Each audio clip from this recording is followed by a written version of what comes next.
a mayor decided that, well, how can I get some of these young people to put down their arms, and stop fighting?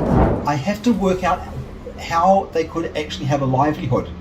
So the city had some land. So what he said was, well, look, if you put down your arms, we will set you up on farms. When I was an early childhood educator, it's not specifically that the children were teaching me or that I was teaching them.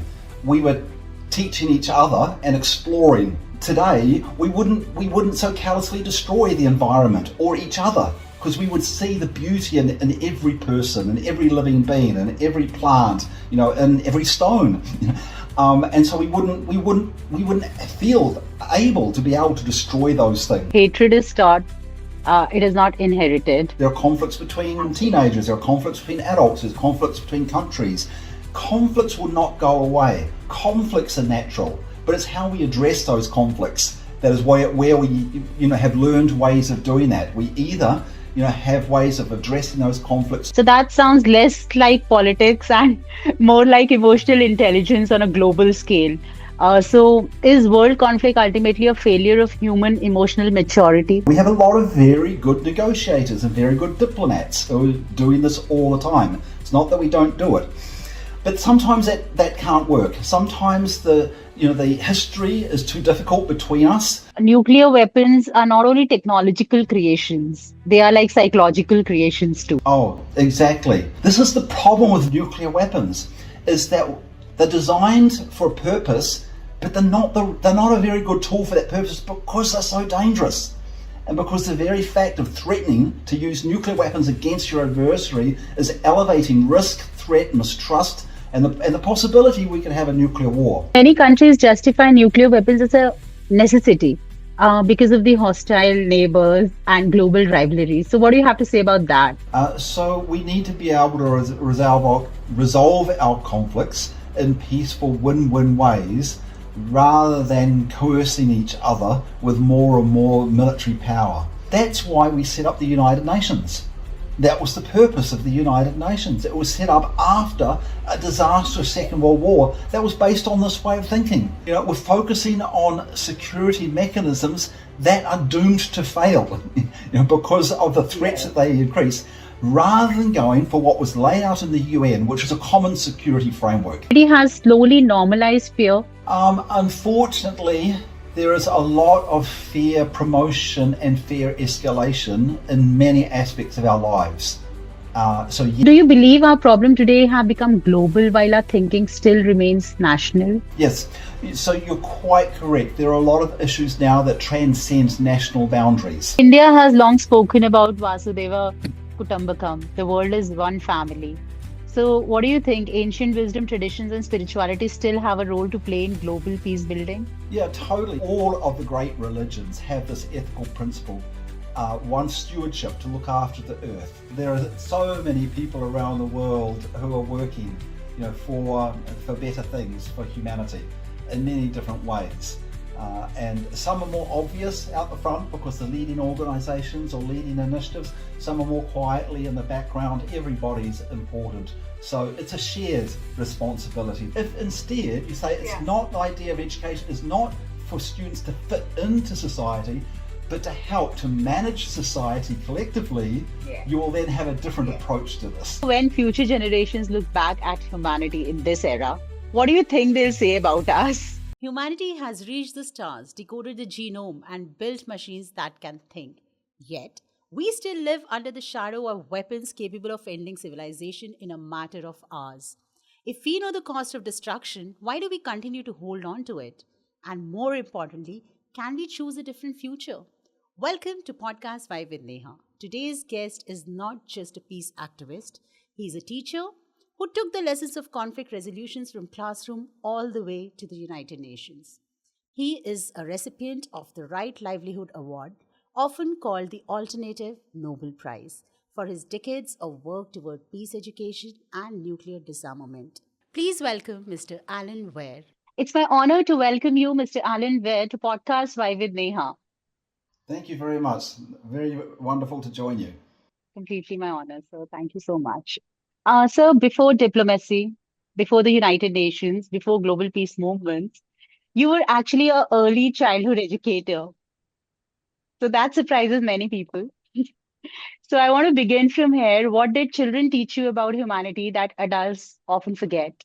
I think when I was an early childhood educator, it's not specifically that the children were teaching me or that I was teaching them. We were teaching each other and exploring our experiences in the world together. But the key things in that exploration, which are really part of childhood and which we try and hold on to in adulthood, but sometimes fail to, are things like awe in the world. They're like looking at, a butterfly and seeing what a beautiful thing this is. And children will see all these things and go, wow, this is absolutely amazing. We sometimes forget that in adulthood. We don't always. I mean, I think of, for example, poetry, art, music is often recapturing that beauty and reminding us that it's these beautiful things in the world that actually connects us all together. It doesn't matter what religion we're from, what nationality we are, what political ideas we might have. We all share this world that has so many beautiful things in. And we're reminded of that, I think, as I said, through art, through culture. And I think one example is William Blake's poem, Auguries of Innocence. You may remember it. And he talks about this. He says, to see a world in a grain of sand and heaven in a wild flower, hold infinity in the palm of your hand and eternity in an hour. And if we hold this in our lives today, we wouldn't so callously destroy the environment or each other, because we would see the beauty in every person, in every living being, in every plant, in every stone. And so we wouldn't feel able to be able to destroy those things. So when we lose that connection with the beauty of our world, Nature. nature and people, it's all part of the one world, that's when we can start being callous and have wars. So that's one thing. And I think with that also children have a very easy grasp of the idea of one humanity. It doesn't seem sort of in any way odd, to have, people from, as I said, all different walks of lives, colours, religions, languages. It doesn't bother them. They go, oh, that's interesting, and then learn from it. We sometimes use that to create division and boundaries. Optimism also. There's a lot of optimism in childhood, and sometimes, as we go through life, we lose some of that. Forgiveness is a very important thing. Children will have fights, they'll have arguments, but then when they sort it out, they don't hold a grudge generally. They generally go, oh, okay, now let's move on and become friends again. Sometimes we forget that as adults. Even after we've resolved a conflict, we sometimes hold grudges. So that's really important. And I think the idea of fairness.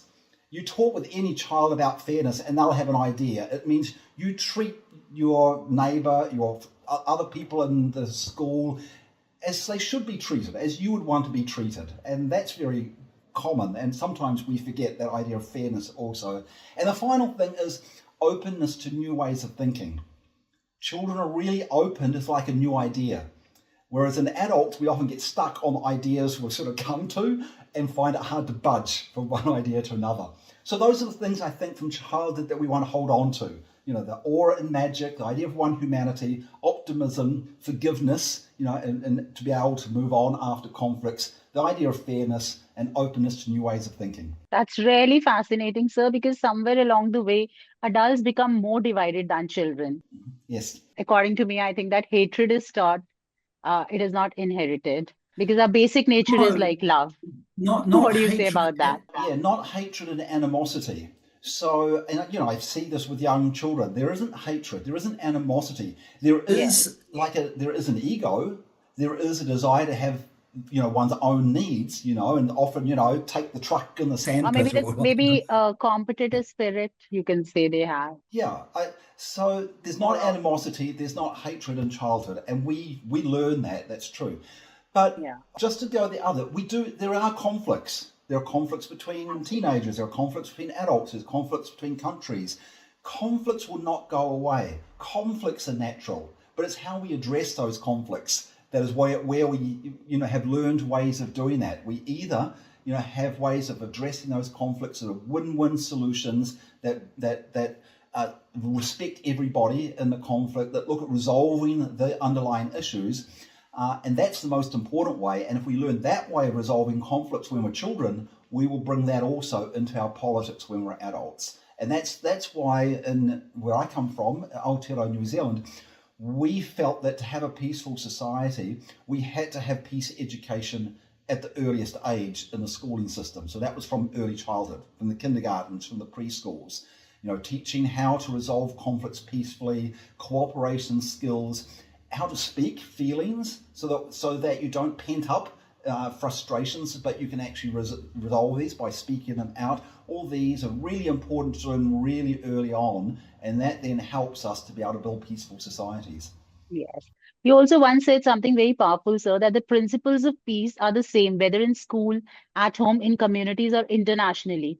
So that sounds less like politics and more like emotional intelligence on a global scale. So is world conflict ultimately a failure of human emotional maturity? Oh, I wouldn't say just that. Emotional maturity is important, but I think also is having some of the other skills and techniques for conflict resolution. And I think you're quite correct with that statement that the principles are the same, whether it's in childhood, schools, in the community, between nations, or globally. And these principles include looking at cooperation, good communication, sharing communication in non-aggressive ways. So when you're frustrated with someone, whether it's me with my neighbor or me with my brother or sister or with my mother or father, to say it in a way that is not aggressive to the other person. You need to acknowledge one's own perspectives. And so we teach, for example, in early childhood, in kindergarten, how to say, I feel upset, when you took, that last apple because I was hungry. An I statement that puts forward like what the feeling is and what the situation is, but isn't attacking the other person. Yes. And that's something we need to remember, that when we have a conflict, it is really important for us to understand what our feelings are, what our needs are, to be able to express those, but do them in a way that doesn't attack the other person. Then you leave the door open to be able to resolving a conflict. If instead you attack the other person, say, you're a bully, you're horrible, you're mean, you're nasty, you won't resolve the conflict because they'll then just get defensive. And they'll say, no, I'm not. You're the one who's mean, you're nasty. Yeah. And then you get It into will only a fight. exaggerate the conflict and Yeah. resolution will Yeah. not come. Yeah. And so that's the same at the international level. You might have a lot of like bad feeling towards another country because of what they've done. It might be armed conflict. They may have killed, your brothers or sisters or uncles or aunties. So you have a lot of anger towards that. But if you just go into it, just blaming the other side and just putting the fault at them, you won't probably resolve the conflict. If you go and say, look, these are issues that we really want to deal with, we want to come to a resolution. So what we teach in schools is a process for doing that, not just how to say, what you feel, what you need in a way that's non-aggressive, but also a process of negotiation or mediation.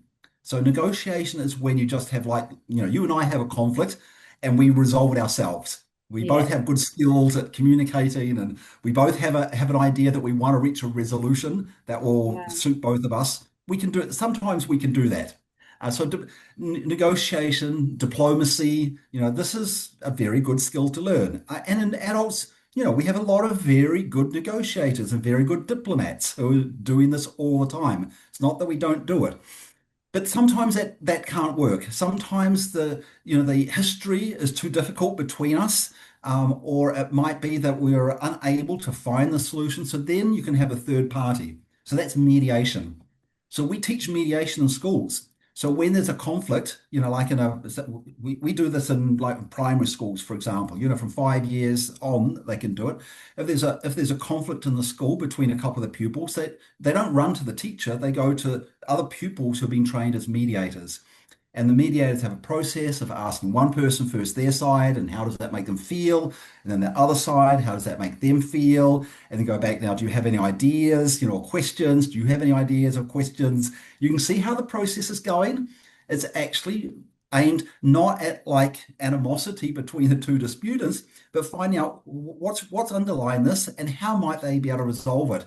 And in 95% of the times, they can be resolved. through mediation. Not all of them, because sometimes there's behavioural problems that are beyond the scope, of the mediator. Sometimes there are other issues that are happening. So in the schools, it doesn't mean every conflict can be resolved through mediation, but that's also similar at the international level. We have mediation. We have a lot of really good mediators when countries aren't able to resolve their disputes. In New Zealand, we've used mediators a lot. For example, when we had the dispute with France, France blew up our peace boat, the Rainbow Warrior, in our harbour. We caught 2 of the agents and put them in prison because someone had been killed in it. France put an economic boycott on New Zealand. It was getting worse and worse. It was escalating. And neither side could really back down. In New Zealand, we thought we would on principle, etc. It was all about the nuclear testing in the Pacific.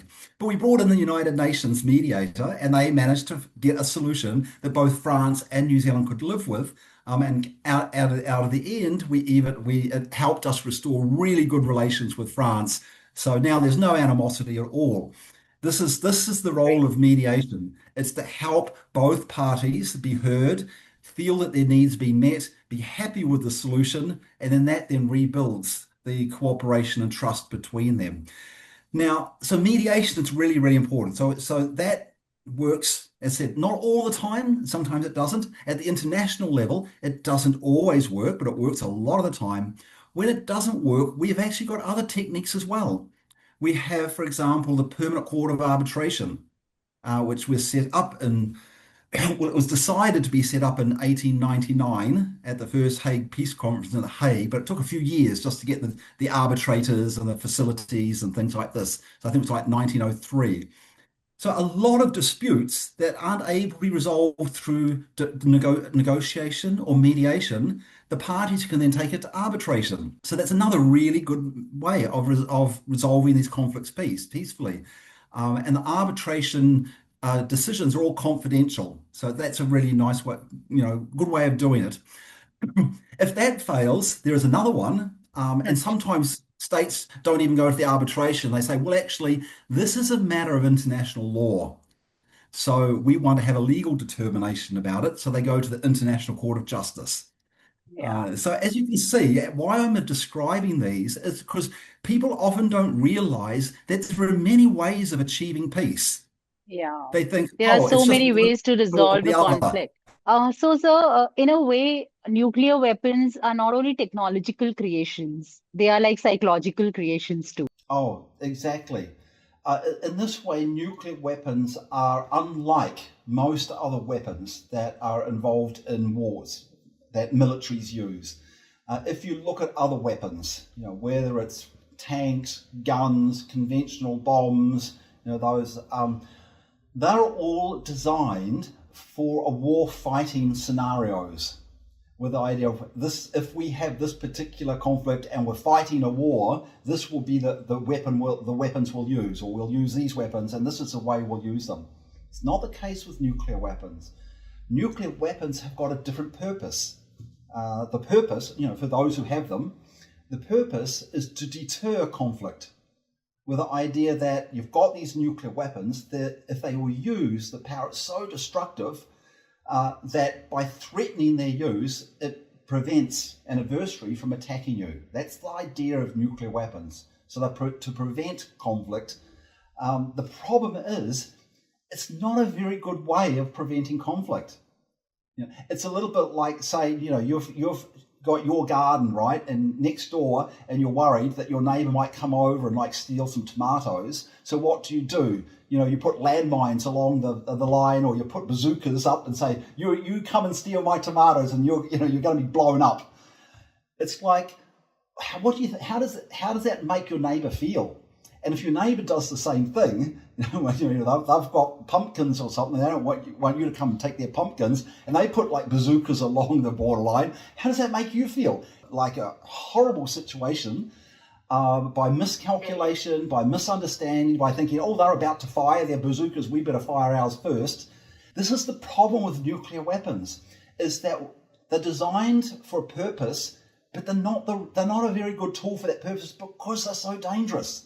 And because the very fact of threatening to use nuclear weapons against your adversary is elevating risk, threat, mistrust, and the possibility we can have a nuclear war.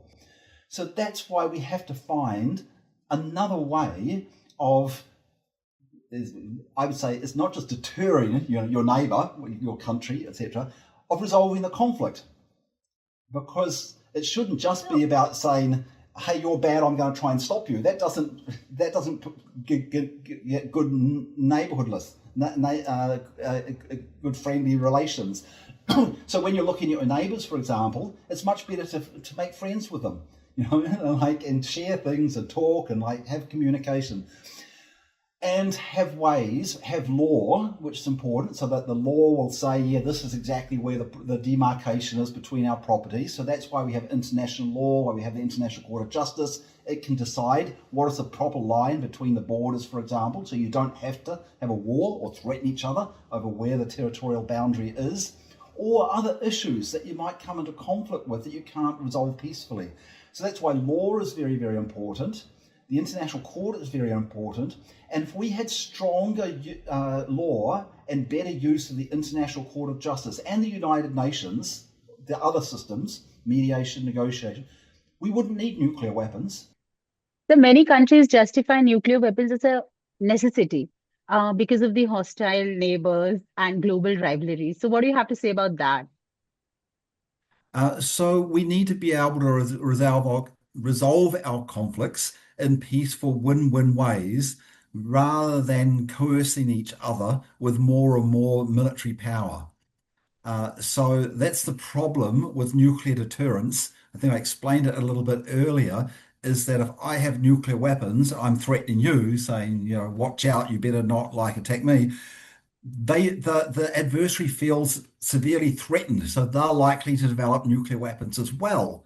So it's a recipe for nuclear proliferation.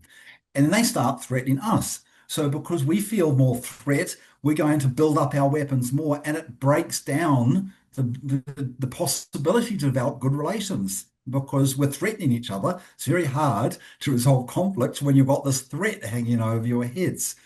So it's not a good way of resolving that dilemma of, hey, there are, some not nice countries out there, some not nice leaders that might have ambitions, to take some of our territory or resources or something. So there must be better ways. So that's why we set up the United Nations. That was the purpose of the United Nations. It was set up after a disastrous Second World War that was based on this way of thinking. The governments had realized that, we need to build up more weapons, and if ours aren't big enough because the country next door is much bigger, we'll make an alliance. So there was these alliances that formed. So one conflict between a country suddenly turned into like a world war. That's where we're heading to again, with alliances, with these threat postures, with nuclear weapons. It's not going to end war. It stimulates the possibility of having a world war. So very, very risky. So that's why I say the United Nations was set up with an alternative way of addressing this issue. And it has, firstly, the law. Under the UN Charter, it's illegal to threaten or use force in international relations. That's Article 2 of the UN Charter. And all states or member states are required to resolve their conflicts peacefully. And then the UN Charter goes on and actually lists many of the ways they can do that through good relations, through negotiation, through mediation, through arbitration, through adjudication, the International Court of Justice. The problem is that countries aren't using those sufficiently.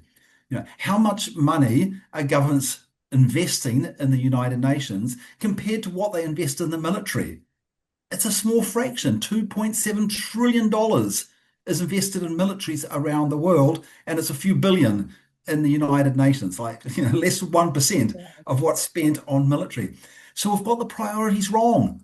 We're focusing on security mechanisms that are doomed to fail because of the threats they increase, rather than going for what was laid out in the UN, which is a common security framework. The UN framework is common security. What do I mean by that?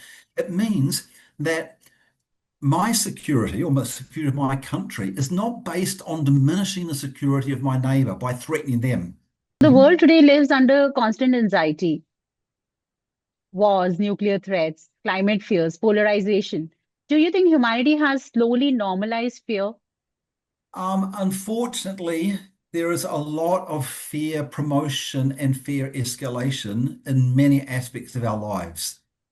So yes, and that flows over, and that's one of the reasons why the countries have not given enough impetus to the United Nations. You know, it's sort of held it on the side to some degree while they continue building up weapons and Yes, ending up in armed conflicts. Yes, you're quite correct. It's because there is a culture of fear, and that culture is promoted in a number of different ways. It's done through some of our media, through movies. I mean, you know, all these scary movies, all these violent movies, you know, all these movies showing how dangerous the world is. yes, That inculcates this culture of fear. There's also we may have that in another question later, the competition, you know, in education and competition in society also inculcates fear. Like, yes, you know, watch out, if you don't do this, you might not get the right job, then you won't have income, then you might not have health, then what about your retirement?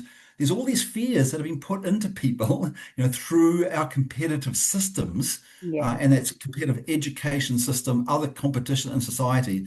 That also flows over into this, which is one of the reasons why, as I said, in our peace education work, you know, in New Zealand in the schools, because that's where I was doing my formative work on these yeah, issues, we were really trying to build not fear, but confidence and trust. You have to work on trust, it doesn't come naturally, but building cooperation also and optimism. They all like work together. So you're quite correct. Fear is a big fear of this. Understanding this, that's why the United Nations then established the Decade for a Culture of Peace, because it realized that people were having a culture of fear and we needed to replace that. So that's what the Decade on a Culture of Peace was, and that program is continuing.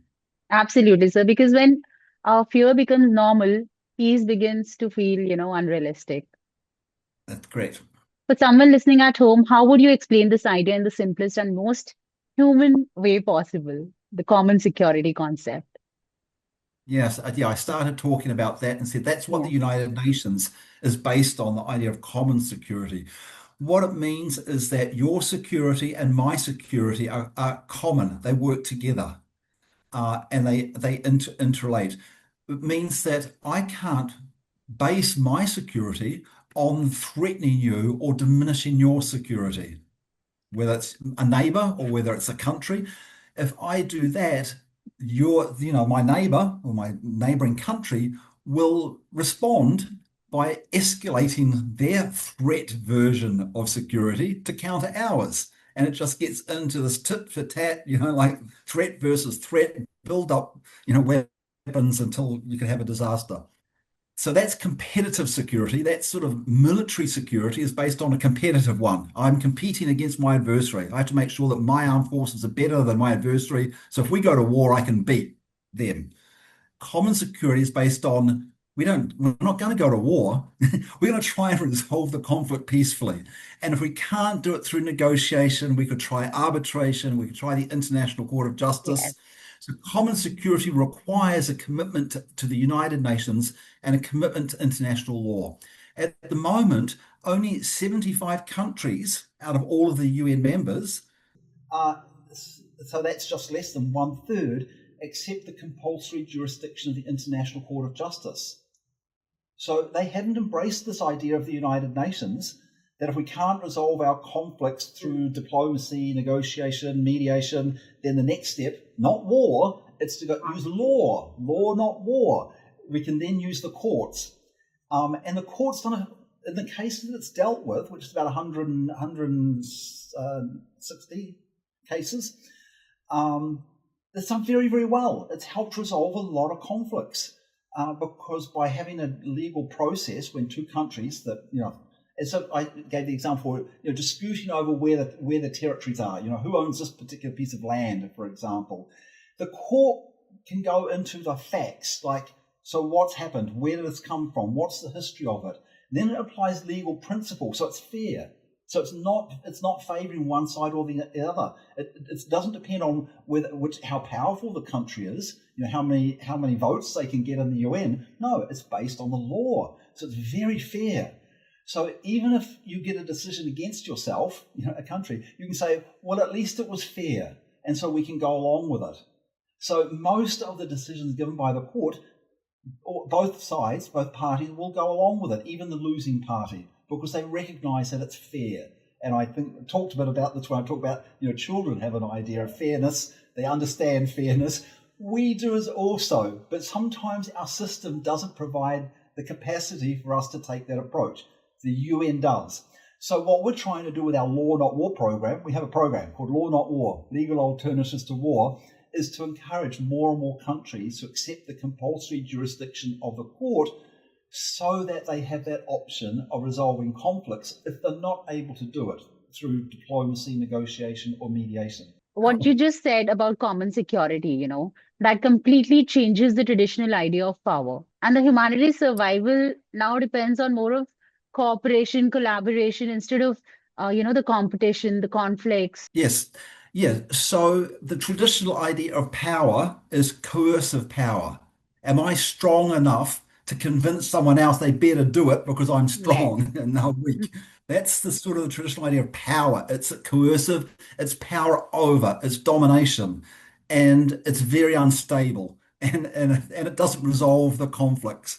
Absolutely. So the better form of power is, we call it Co-creative power or enabling power. It's not power over someone else. It's power to engage, the power to create, the power to resolve things, the power to influence. So that's a much better form of power. Sometimes it's called soft power versus hard power. Soft power diplomacy is weak. There's that indication. I don't think it's soft power at all. I actually think it's really powerful power. The cooperating power, enabling Yes. power. But it's much more nuanced. It's much harder to see. Like dominating power, violence is very easy to see. You can see, oh look, there's a big powerful person, there's a powerful country, they can dominate this other. Enabling power is much more, it's creative, it's nuanced. Resolving conflicts takes time. It takes a lot of work because you are having to resolve a lot of issues. Sometimes it's harder to display it, like in the media and newspapers. It's harder to sell the stories. So we get a lot more stories in our media about dominating power and power over and violence. So people get this misconception that that's the way the world works, but it's not actually. The reason that we live so well compared to 1,000 years ago is because of cooperating power.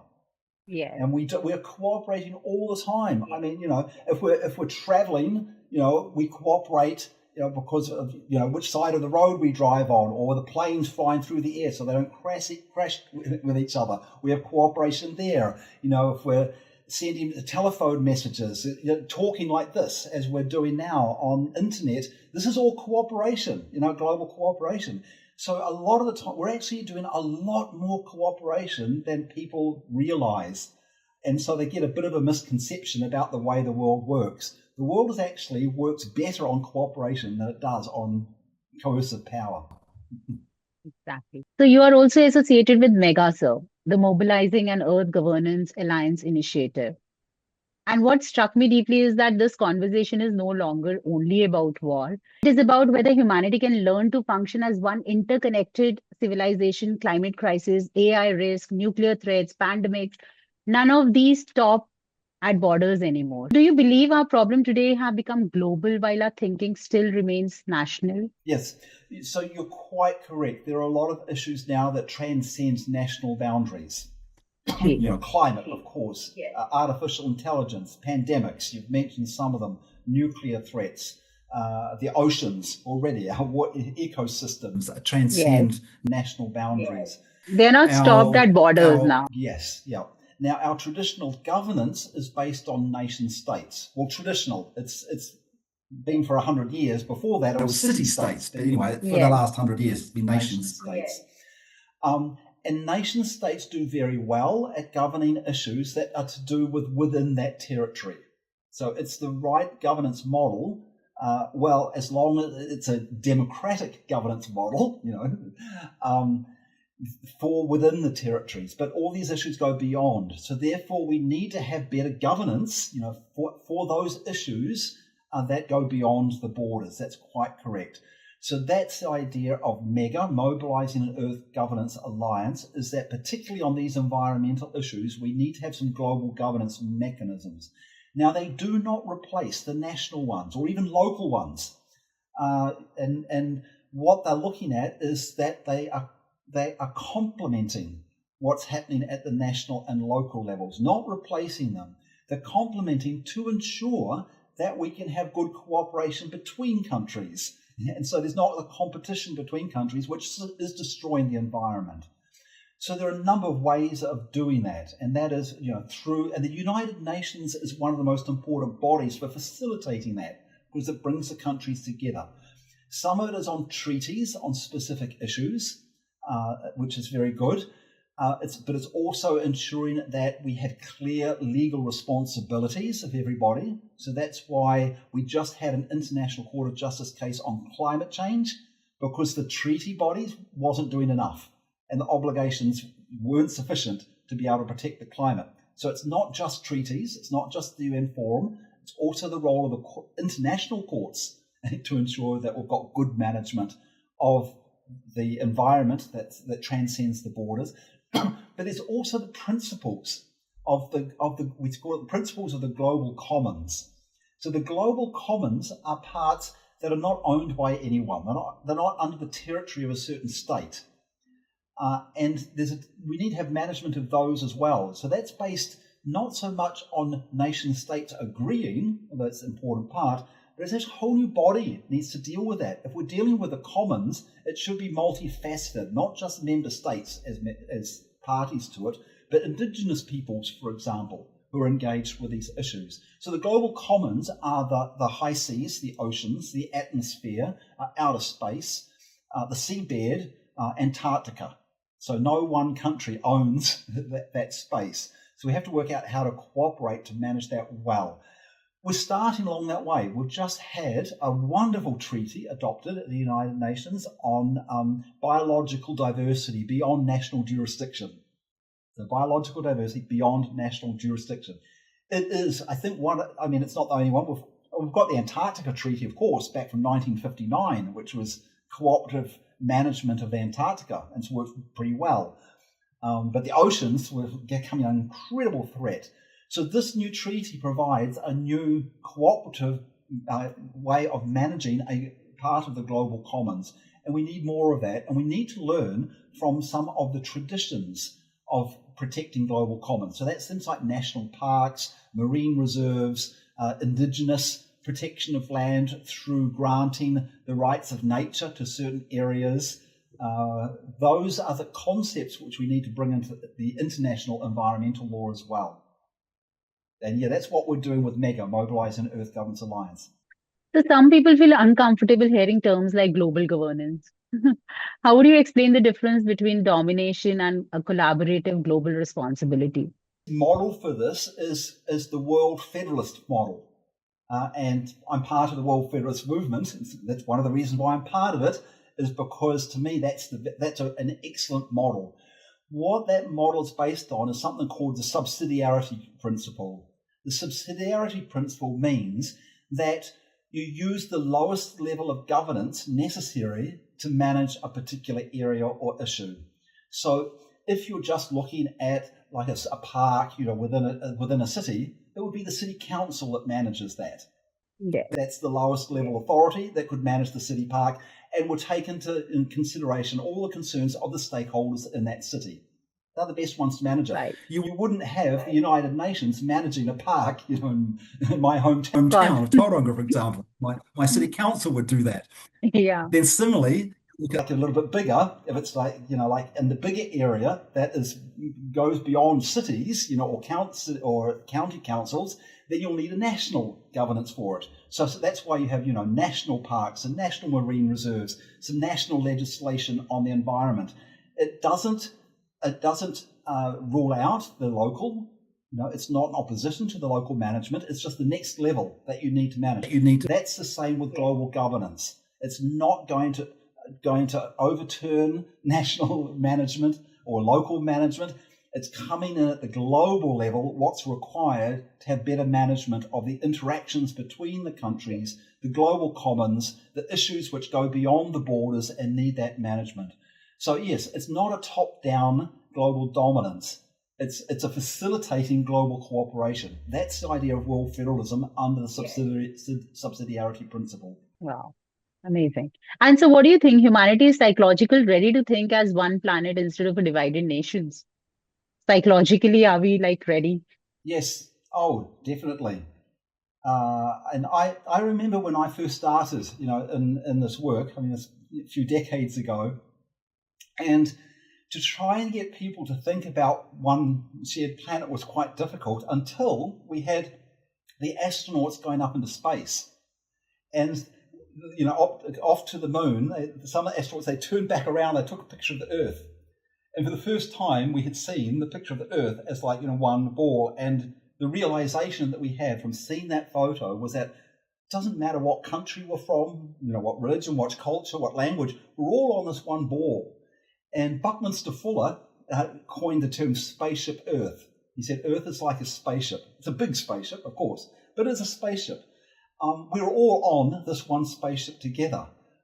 There are resources we have to work out how to use. We have to make sure the resources are sustainable because we're on the spaceship. Maybe not us personally, but humanity, we want to be on the spaceship for a long time. So we don't want the resources to run out, nor do we want to pollute the resources so we can't use them. So we have to manage, the spaceship, our Earth, collectively together. So that, I think, concept is quite strong, but it became even stronger with the internet when now people, not just governments, because up until then it was governments were the ones who could talk with other governments, go to the United Nations, etc. Once the internet came along, it made it much easier for individuals to start connecting with people all over the world and start feeling connected with people all over the world and understanding, yes, we are part of this one world. It's not a new idea. In fact, most of the religious faiths have this idea of one humanity, one world also. Yeah, but they talked about it more in spiritual terms. I think what we then saw from the spaceship Earth was, this is how it works. Physically, we are one humanity, one world that we have to cooperate. Yeah. Yes. So India has long spoken about Vasudeva Kutumbakam. The world is one family. So what do you think? Ancient wisdom, traditions, and spirituality still have a role to play in global peace building? Yeah, totally. What the religious, spiritual traditions are doing is bringing an idea of an ethical framework into our thinking. Not just an instrumental framework, not just how do we make more houses, or how do we build more roads, a technical side of things, or how do we have more concerts. It could be an artist thing, but the normal sort of way of managing society and that is sort of like the economic realm. How do we make more products, more jobs, more wealth, and things like that. This is that. What the religious tradition has done is said it's not just a matter of quantity of consumption, it's quality of life. We have to think about each other. What's our purpose? Not just like spending more, making more. What's our purpose? And that purpose has got an ethical framework to it. So all of the great religions have this ethical principle. One, stewardship, to look after the earth. Two, what's called the golden rule sometimes. Treat others as you would have them treat you. Yes, our inner peace will definitely influence the global peace also. The thing is that we are very much connected with our surroundings. Yeah. When things are not going well, sort of like in our surroundings, we feel that because we have empathy, we have concern. So when the world is having a lot of problems, we often feel that. We can feel despair when there's war, when the climate has not been protected, when there's violations of human rights. We generally it concerns us. I mean, that's why people are interested in watching the news. It's why they join organizations. So we have a feeling of wanting to be part of the world. And we feel better when we feel we can do that. That's part of what inner peace is. Inner peace is not just like sitting on a mountain, meditating, detached from the world. That's not really what inner peace is about. Inner peace is feeling content on myself in interaction with my family, with my community, with the world, and feeling that I have sense of purpose and that things are working well in that respect. So there's this constant dynamic between external peace and inner peace, and they influence each other.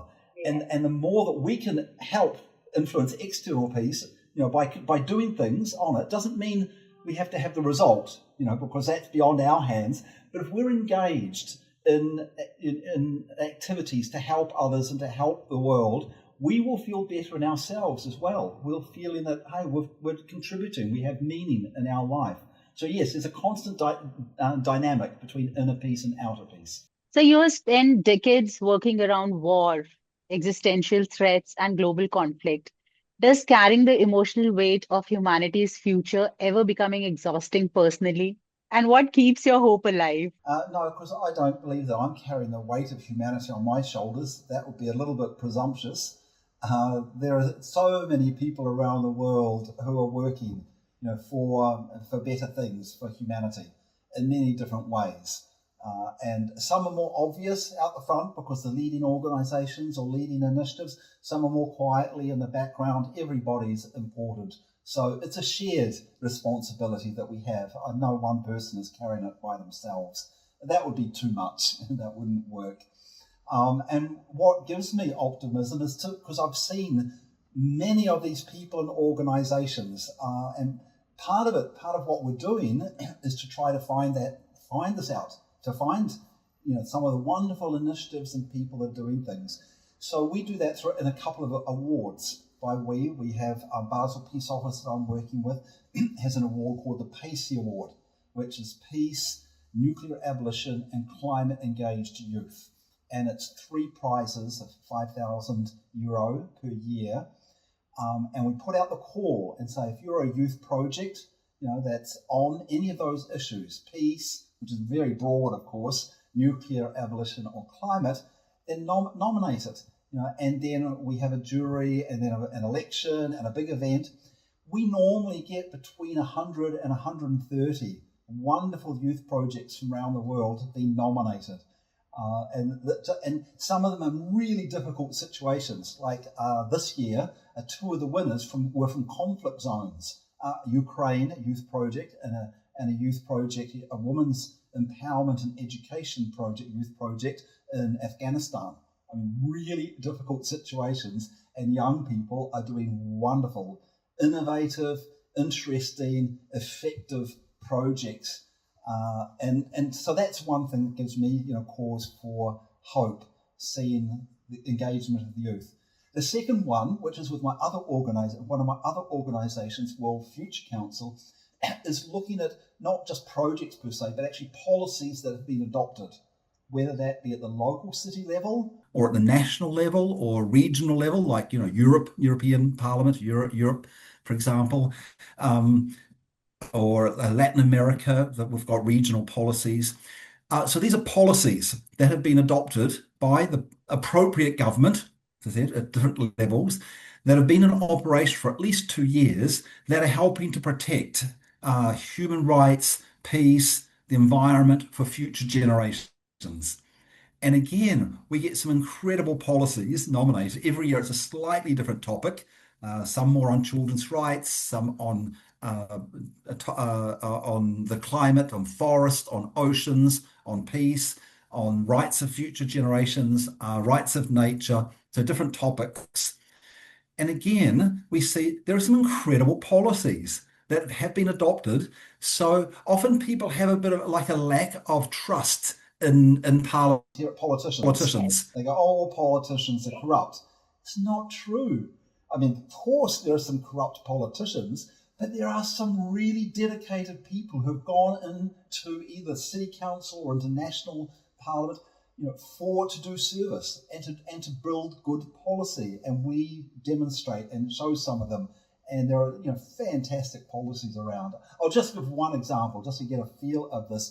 Absolutely. In the Philippines, there was like a civil war happening in part of the Philippines. And young people were joining the civil war because of poverty. They weren't getting jobs, they weren't getting income, and the revolutionaries were promising them that, hey, we'll help you get it. But of course, it was just ending up in war, people getting killed. A mayor decided that, well, how can I get some of these young people to put down their arms, and stop fighting? I have to work out how they could actually have a livelihood. So the city had some land.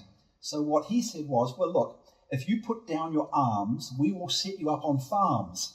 So it's called From Arms to Farms. And we will help you, because you may not know much about farming, and we'll help you do basically organic, so we also protect the environment, no pollutants. And it ended the Civil War. In that region. It was fantastic because it addressed the causes, it was innovative, it provided a wonderful solution, and this is much rather, the young people would much rather be having a livelihood than going and fighting. It's just they didn't see any other option before. So this is one example. There are many other examples of policies like that around the world. I think one other one, which is fantastic on future generations, is in Wales. They have a Wales Commissioner for Future Generations set up by law. The Wales Parliament has set up a law, the Wellbeing of Future Generations Act. And what all the government bodies in Wales now have to do, if they're doing any planning at all, they have to consider how might this affect future generations and how can we ensure that future generations are protected. And any corporate entity, any business that's doing business with the government also has to do that. So if you're a business and you want to have a contract, to build a certain subdivision, for example, or to work on the waterway or something, you actually have to show how you are going to be protecting future generations. So the planners and the corporations actually built future planning into their work because of this act and because they have an office, the Office of the Commissioner for Future Generations, and it's just been fantastic. And it's built the community together as well, because all the community has been involved in the overview of the program for protecting future generations. So these are just two examples of incredible policies being adopted around the world that we are coming up with all the time to show that there is so much good happening in humanity, that we do have so many innovative ways of addressing the problems. So that gives me confidence that we can have a better future, for not just for us, but for future generations. Yes.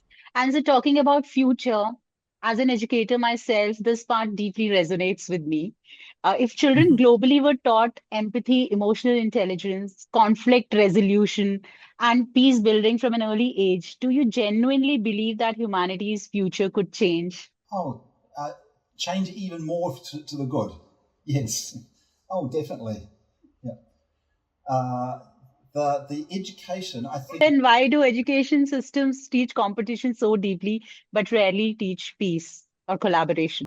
Yeah, because there's often this idea that education should be preparing the students to fit into the current society. This is called a socializing model of education. And if they're supposed to fit in to the current situation, what the schools and the curriculum people look at, well, to fit in, they have to learn to be competitive. They have to make sure that they've got really good CVs and present themselves well, because they're competing with everybody else. This is very strong. Yeah. So where the change has to become. Can I just give the alternative? If instead you say it's not the idea of education is not for students to fit into society, but to help to manage society collectively, you will then have a different approach to this. Absolutely. So when future generations look back at humanity in this era, what do you think they'll say about us? And what do you hope they remember? I don't know, because we haven't resolved these critical issues at the moment. Yes, Climate change, yet nuclear to be weapons, resolved. artificial intelligence. They could go either way. This is where we're at a really important. I mean, there's always times when we're at a crossroads, but this is a really important one. Which way are we going with these? And so that's why we have to convince, policymakers, parliamentarians, civil society organizations working in the field to make the right choices, to move towards a common security framework, which also embraces human security, and not fall back on the fear, on militarism, on competitive international relations. we won't remove the competition, but we have to look at it in a common security way, a win-win way. Now, if we do that, then in future generations, they'll go, thank you, for making the right decision. If we don't do this, the climate collapses, civilization could collapse as it is. They will go, what a disaster, and it's going to take us probably, like 10 generations to rebuild in a positive way. It will be horrific to have a catastrophe from climate change or nuclear catastrophe or an AI generated, global catastrophe. Any of those could be the like that we've never seen before. More disastrous than World War I and World War II, the potential we have at the moment. If we make the wrong choices and let us collapse into such a catastrophe, it'll be going back to the Dark Ages, and it'll take 1,000 years probably to rebuild. So then young people living in those times will just go, what a disaster. Why did our ancestors do that? Isn't that horrific? Do they not have any sense whatsoever? And we have a choice, and we should always go for a right choice Yes. so that they don't say that we were disaster, that we didn't have, enough sense. I'm Choose the correct I'm option. cautiously optimistic we'll make the right choices, but I'm not 100% certain. Let's be very Yeah, hopeful, and let's be very optimistic that, we'll make the right choice for them. yeah. I say positively persistent. We need to keep putting this Yes, out in a positive way. It is possible, but we have to be aware that if we don't do it, we could have as I said, a catastrophe that'll throw the Earth back into the Dark Ages. absolutely. With Yeah. this, thank you so much, Alyn. So it was wonderful, wonderful, wonderful to talk to you, to have you on Podcast Vibe with Neha. It was my immense pleasure, and there was so much to learn from you. And I'm sure that we make the right choice for our future generation. Yeah. Thank you so much, Neha. A great pleasure to have this talk with you. Thank you so much, sir. Thank you. Perhaps peace is not merely the absence of war. Perhaps peace begins the moment humanity stops seeing itself as separate. Maybe the greatest threat to humanity is not nuclear weapons alone, but forgetting that we belong to each other. To everyone listening today, may we raise children who choose empathy over hatred, dialogue over division, and humanity over fear. This is Podcast Vibe with Neha, where conversations create awareness and awareness creates change. Thank you.